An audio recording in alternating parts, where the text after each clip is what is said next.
Hello and welcome back to part 3 of our tutorial.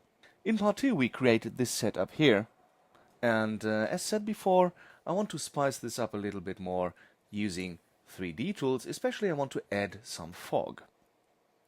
Well, fog is something that normally takes place in depth, so what I want to do is I want to take my original image plane here and displace it. To do that, I just add a displace 3D tool, and then of course I need a background, for example, or some sort of color map to get that displacement going. So I take my background, set it to gradient, and let's adjust it like that. The X should be at 0.5, so that's really in the middle, and the Y values maybe 0.53 and 0.43, something like that.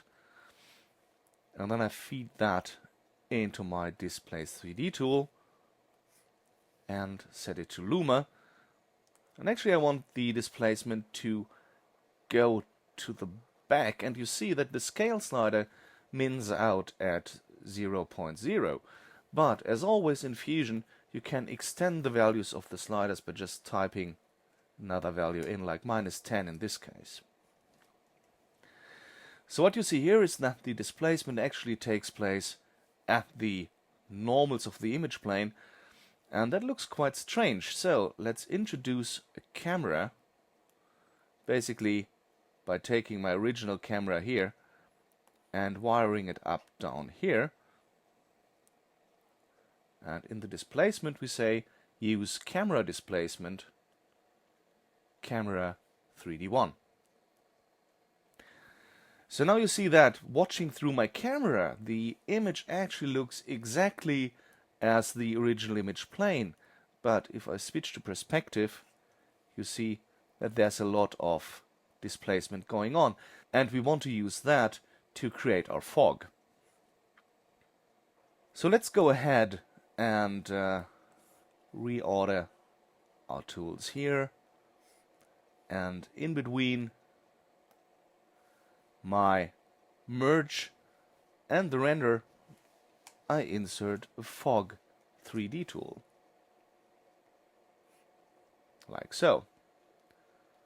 I enable show fog in view, and now you see that I can actually have some fog going on here based on the displacement of my original plane. However, as you might recall, the lighting situation of the shot changes, so I also want the fog to change. To accomplish that, I use a probe tool. So I right click in the fog color and choose modify with probe, which then shows up in the modifiers tab, and the image I want to probe is actually my original loader, which I pull in here. I say I want to measure the red channel, actually I want to measure the luminance channel, and I want to probe a rectangle.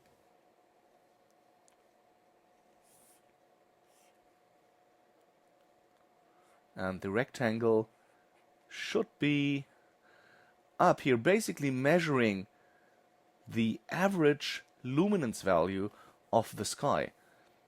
So when the sky gets darker, also the color of my fog changes. However, this is for now only assigned to the red channel of the fog, so I right click on the green channel, connect to probe 1 green, and on the blue connect to probe 1 blue. So now as the lighting changes, you see that also my fog color changes dramatically.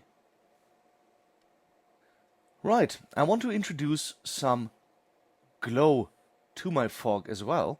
So let's have a look at our render 3D and add a soft glow tool, like so. And you see, well, that's way too much glow. So I need to create some sort of mask for my actual fog, because I want the soft glow only to happen in the fogged areas. To do that, I simply put in a Replace Material tool and pipe out from the final merge into the Replace Material, and the material should actually be black, and I want to keep my alpha channel. I then just add another fog tool, fog 3D tool actually, like so, and I want the fog to be white, and I then can play around with my fog distance to get a fog map based on my 3D scene here, including the displacement. I just copy my renderer and paste an instance, like so, and then, play around with the fog a little bit. Then I add a bitmap mask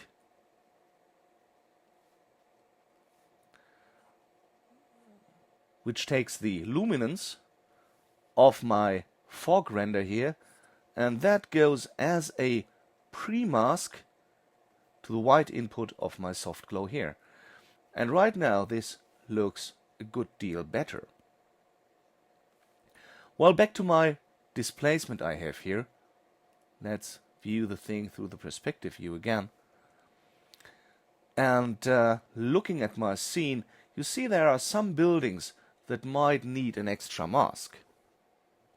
Well, as said in part 2, drawing masks is boring, so I created 2 masks here already. Simple polygon masks. Actually, let's watch these on a brightness contrast tool that is connected to our original loader, and pipe the masks in here and use the brightness contrast to bring the gain down. One polygon mask, another polygon mask. The first mask has a level of 0.3. So if I bring it up to 1, you see that the brightness contrast takes full effect. So that should be 0.3. The other mask is 0.15. If I now take this brightness contrast here and pipe in the background tool which defines the displacement map, you see that this map changes based on the setting in the brightness contrast and based on the settings of my polygon masks. So again, I take the output of the brightness contrast and pipe that in the Displace 3D tool, and you see that my buildings here aren't that much displaced anymore. That of course leads to my fog map looking a bit differently as well. So does my bitmap mask, and so does my soft glow. So let's take the brightness contrast, pass it through.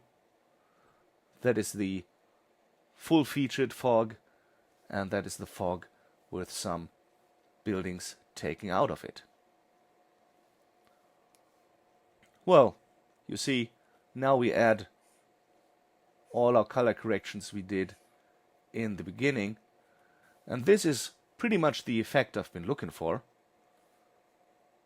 Looks quite dreamy, lots of fog going on here, and the fog actually changes color when the sun goes down.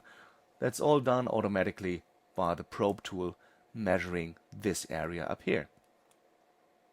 That was part 3. I hope you enjoyed the tutorial series. Check back soon. Bye.